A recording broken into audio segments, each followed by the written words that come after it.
আজকের এই ভিডিওতে আমরা কথা বলবো দুনিয়ার সবচেয়ে ভয়ঙ্কর রাস্তা সম্পর্কে, যেখানে মানুষদের প্রাণ নিজেদের হাতে নিয়ে চলতে হয়। এটি হচ্ছে দুনিয়ার ভয়ঙ্কর রাস্তার মধ্যে একটি, জুয়েলিয়াং টানেল, একটি মরণাপন্ন রাস্তা যেখানে মানুষ যাতায়াত করতে ভয় পায়। এই রাস্তাটি তৈরি হয় পাহাড়ের গা কেটে। রাস্তাটিকে বাইরে থেকে যতটা সুন্দর দেখতে লাগে, সেটা যে কতটা ভয়ঙ্কর তা সেখানে না গেলে বোঝা সম্ভব না। এটি নির্মাণ ও তার রূপ আকৃতি দেখে বোঝা যায় সেটা কতটা ভয়ঙ্কর হতে পারে। এই ভয়ঙ্করতম টানেলটি চীনে অবস্থিত। আমরা সকলেই জানি যে চীন তাদের ভয়ঙ্কর রাস্তা, ব্রিজ, বিল্ডিং, ট্রেন, জাহাজ ইত্যাদি সমস্ত কিছু তৈরির দিক থেকে বিখ্যাত।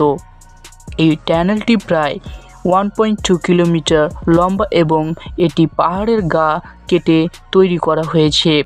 এই টানেলটিতে যাতায়াতের সুবিধার জন্য ধারে ধারে ব্যারিকেড লাগানো রয়েছে যাতে কোনো দুর্ঘটনা না হয়।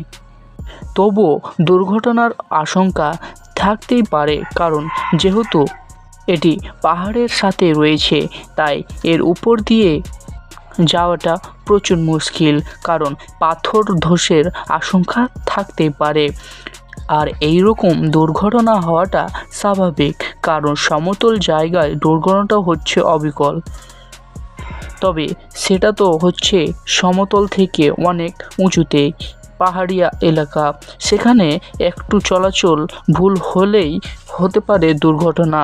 এরপর আমরা জানব এই টানেলের কিভাবে তৈরি হয়েছে, কেন তৈরি হয়েছে, কখন তৈরি করা হয়েছে, এর ইতিহাস কী।